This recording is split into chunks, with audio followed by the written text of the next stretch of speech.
Hello everybody, my name is Pssst. I'm here once again, this time bringing you a different feel on a certain subject. Today we will be touching on the topic of bronies. You may notice this video is sufficiently long. This is due to the fact that we are going to be addressing various topics. These topics consist of the definition, origin of a brony and what we do, the big question of why we are bronies and is it in fact weird, and lastly the true and not so true brony stereotypes and why we shouldn't focus on the negatives, along with other subgenres that you will discover throughout the course of the video. The goal of the video is to explain what a brony is, clarify thoughts, lies, and any other form of BS that this fandom / community receives. Not to convert you into a brony if you are not one to begin with, but to give you an open mind. Other than that, let's get this analyzing video started.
Better place to start than the beginning. The word brony originated on 4chan assumingly by this conversation of the fusion of two words, bro and pony. Brony or bronies as plural are generally given the same generic definition of a fan, male or female, I say male or female because a female can be a bro, of the show My Little Pony Friendship is Magic, that is outside the target demographic of little girls. If I had to put it my own way, bronies are open-minded people. This is for the fact that a brony once was and probably is still open-minded because of the fact he said, fuck it, let's watch an episode of My Little Pony? I mean, not a lot of people would even give it a try because, you know, gotta keep up that street cred, let alone like it, who are creative and occasionally produce contributions towards the fandom, fanfiction, artwork, animation, etc. I mean, this is pretty self-explanatory. This community creates a large amount of fan content on a regular basis. But wait! Does this mean that if you don't produce content towards the fandom, you aren't a brony? Of course! Not. It's just that bronies, for the small community they are compared to other big franchises, create an insane amount of fan content. It's amazing to see what a show brought together, and why I think, for the most part, bronies are very creative people. I can't go on YouTube for one day without seeing a new animated pony video or a new song / remix. Can't go on DevianArt nor Tumblr without seeing some new fan art or comic released. And don't even get me started on the fanfiction. It's just rare to see a brony not creating something nowadays. Not saying that that's a sin if you don't contribute and should be thrown in the gates of Tartarus? How the hell you say it? I digress.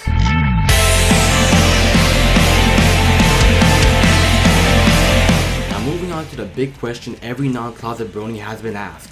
I'm curious, if you are a brony, what did you say? Did you give the answer of it has good animation and even better story? Or did you look deeper into the meaning? I know I am, but my reason is more complex.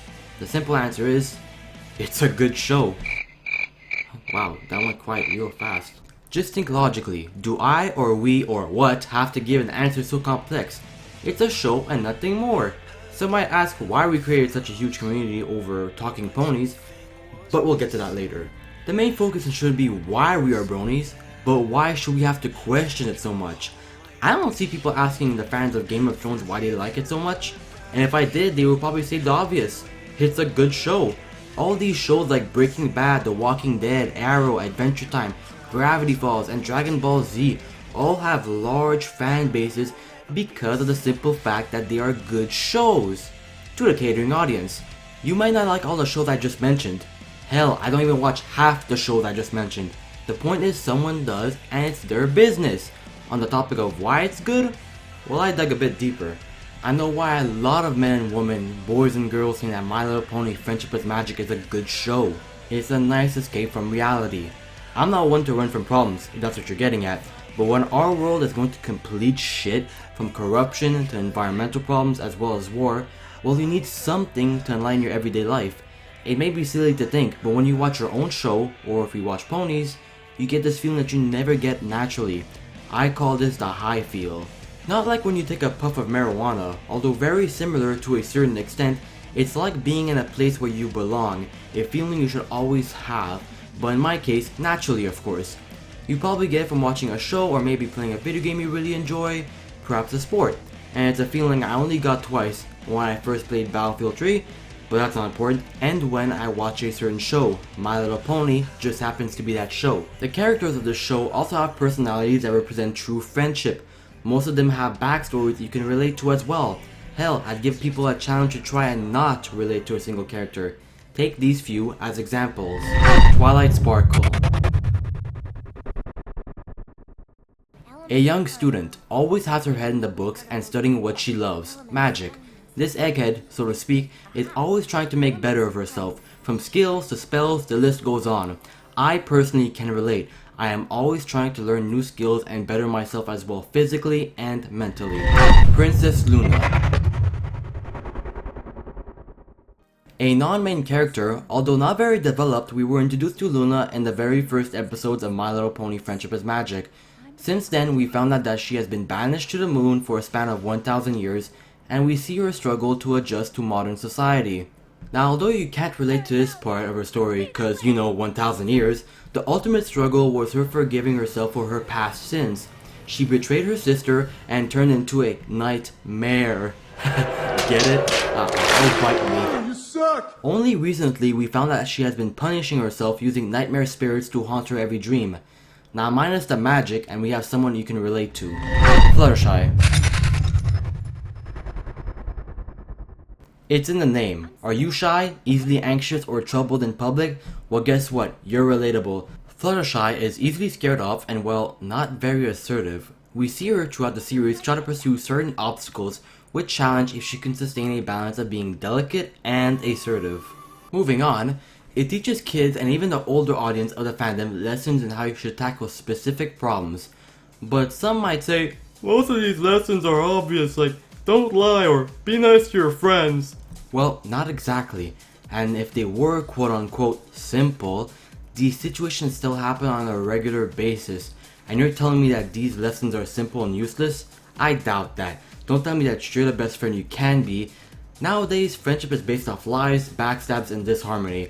These 6 show that even though they are all completely different, from nerd to jock and fashionista to farm girl and super shy to super duper party girl, they can still call each other friends. Exactly. You're going to get insulted no matter what in life, and if I'm enjoying a show that's supposedly targeted for little girls, then let it be. And I say supposedly because the complexity of the show sometimes doesn't really fit the little girl show you think My Little Pony is. Take these scenes as examples. The study of comets. Comets are small, irregularly shaped bodies that are made of non-volatile grains and frozen gases. How is a 6-year-old supposed to understand the complexity of these words? They might not be so complex to you, but for a 6-year-old, pretty complex.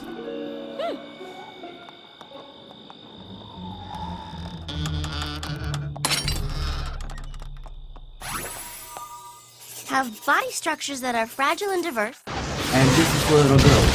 This.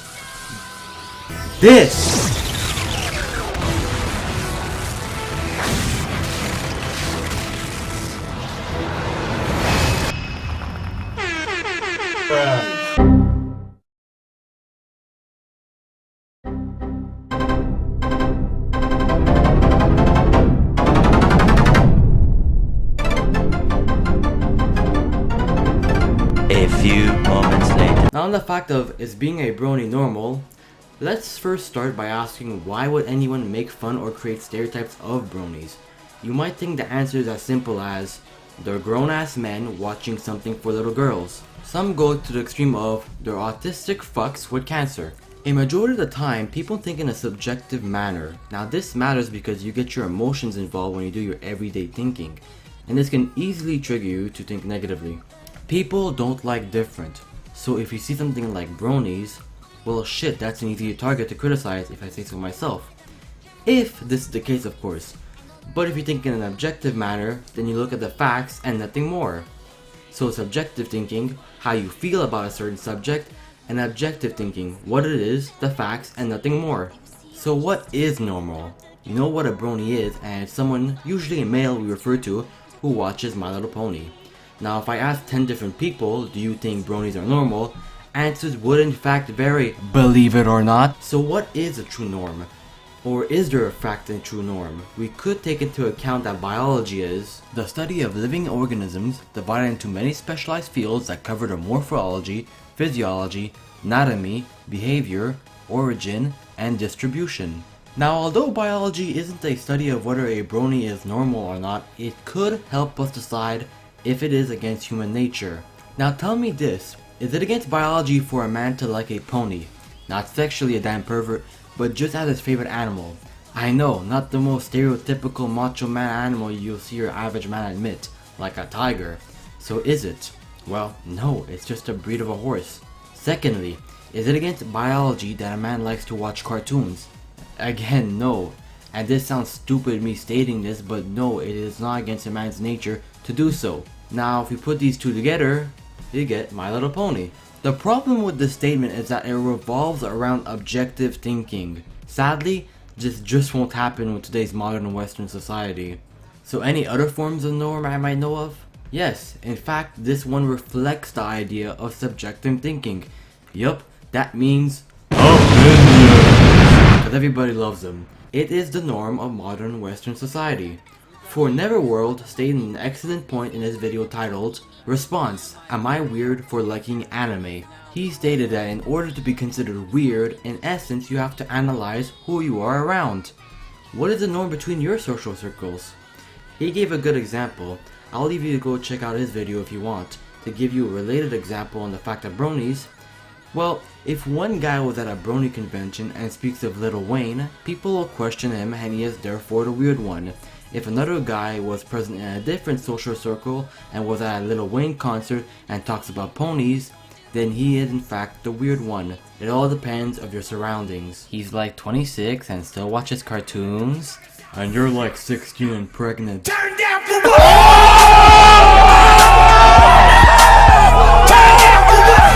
It's the same case when it comes down to gender specific shows. As they say, I'll bring up another YouTuber who brought up a valid point. Nate Talks to You uploaded a video titled Bullied for Wearing a My Little Pony Backpack. He discussed the bullying incident of a 9-year-old boy named Grayson, who brought in a My Little Pony backpack to school. The school made him return the backpack because, quote, it is a trigger for bullying. What the fuck? The kid couldn't even be himself. The main point that I want to focus on right now is that if a girl brought in a Dragon Ball Z backpack, no one would make any negative statements. Why does it have to be different with My Little Pony? Are men or boys not allowed to have a little feminine side to them? Is this all a sexist act? But girls could have a little masculine side to them? Oh, sorry, let me be more politically correct. They're tomboys. Yeah, give it a cute nickname and makes it more acceptable. I'll stick to gay autistic fuck, I guess. Now people might ask one another why the brony community grew to where it is now. Why did people like me, or anyone for the matter, make such a big deal about ponies? The simple answer is, because we can.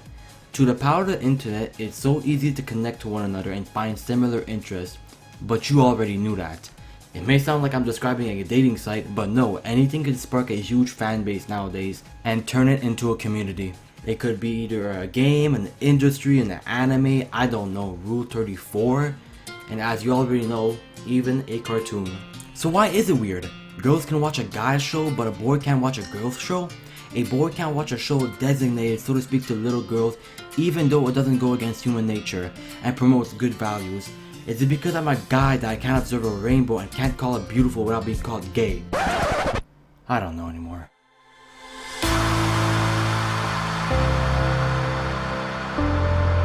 The wonderful stereotypes of bronies. A lot of them are amusing, they make me laugh, and it's sometimes fun to embrace the friendlier ones. And that's the thing about stereotypes, you can't beat them, so might as well join them and have fun with them. But what exactly am I talking about? Well, it's common to hear people say that bronies are fat, basement-dwelling, lazy grown men with ponytails and clop.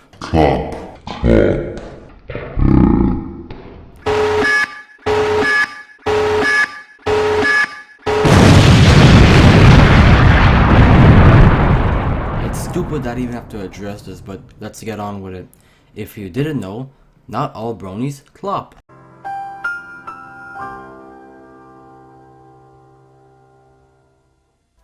Now, to give you an appropriate ratio, I have no idea. From numerous polls on different pony websites, including and excluding the NSFW content, I have come up short with different answers. Some saying yes and some saying no, but don't rule them out, they do represent a part of the fandom. Another thing I have to address is the fact that cloppers don't beat off to the show itself. They beat off to humanized versions of the characters and, as well, images of the characters in ponified form with human looking reproductive parts. So I would be surprised if you haven't heard of Rule 34. And in case you haven't heard of it, Rule 34 is one of the many rules of the internet, and said rule is, if it exists, there is porn of it, no exceptions. Now, although some bronies might say that cloppers give bronies a bad name, I see it as another part of the fandom. Do I agree with what they do? My simple answer is I couldn't care less. It doesn't matter what others are doing, it matters what you are doing. And I'm not clopping. The converters. These are the ones who treat friendship is magic as the second coming of Christ. Now, although I think My Little Pony is the Picasso to modern art, it is not everyone's cup of tea, and I think some of these people need to realize that. One thing I can't handle is the response some of these converters give to people who have given the show a try and say, oh well, that episode was bad, watch the season 4 finale. Or they say, it's the first episode, the good stuff starts to happen in season 2.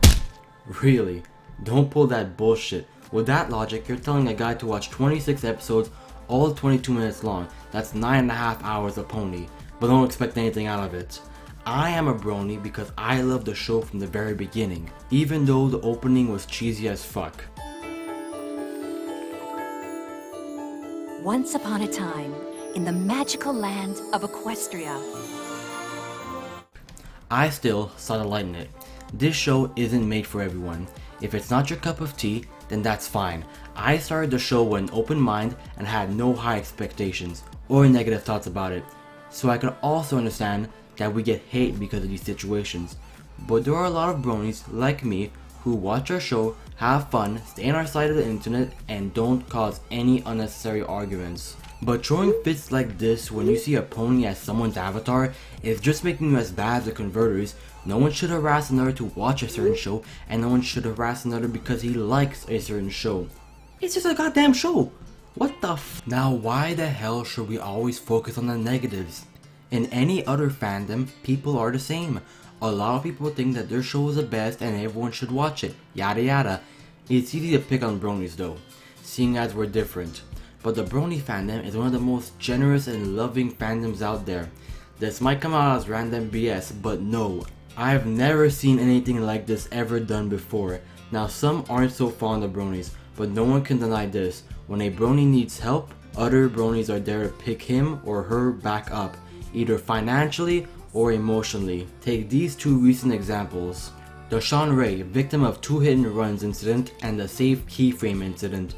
Both of these incidents called bronies together to support their fellow community. And I've stated this before, I've never seen this much support. The Sean Ray, victim of 2 hit-and-runs incident. Sean Ray, a brony, was a victim of a hit-and-run incident involving 2 cars throwing him approximately 56 feet. To cut it short, Sean Ray was in a terrible condition. Bronies rallied and donated approximately $15,000. Now I could say for the most part the donations were made from bronies, as the story got publicity on pony websites like EQD. Sadly, Sean Ray did not make it, and after 16 days of fighting, he died. He passed away on April 18, 2015. He was 26 years old. The Save Keyframe incident. The Save Keyframe fundraiser, to simplify it, was to help a fellow brony who was a victim of child abuse. The money would go towards paying for expenses and moving her out of her house. In a span of a couple days, bronies raised roughly $23,500 to help the victim. What the actual fuck? Who does that? I've never seen a fan base this supportive of one another. We always look at how weird and disgusting bronies are, so to speak, but does anyone look at this? Do people have to give money like this away? No, but yet bronies still do. I said it before and I'll say it again. You're going to get insulted no matter what in life. And if I'm enjoying what I love, then so be it. If this show is going to limit the number of girls I can pick up and limit my popularity in school, I can live with this. A true friend will see me for what I am, a brony, and that's all I need. When I was in grade school, I had problems with some kid. The teacher pulled us out of class together one day, and she told me something I couldn't disagree with. She said, and I quote, "You don't have to like one another. You don't have to be friends. But what I'm asking for you to do is to respect one another." In essence, just respect one another in life. Am I happy to be part of the internet's most hated fandom? You bet I ever am. It's clear I have stopped caring. You should too. Nobody cares!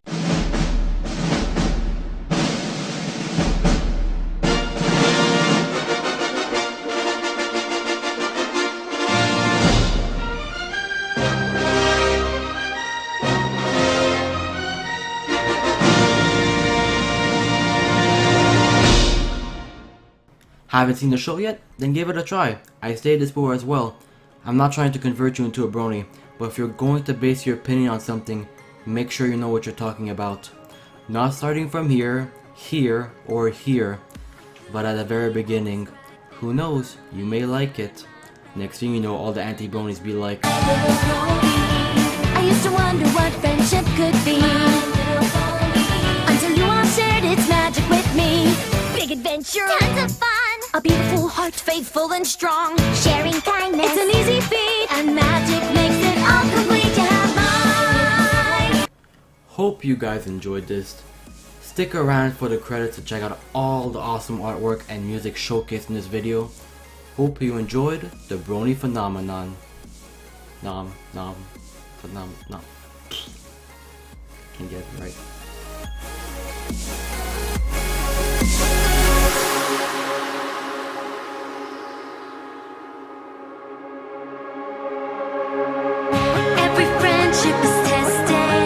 Hello everybody, my name is Class Apex, and you just watched the Brony Phenomenon.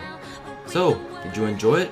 Did you like it? Did you agree or disagree with anything I had to say? Let me know. Write something down below in the comment section.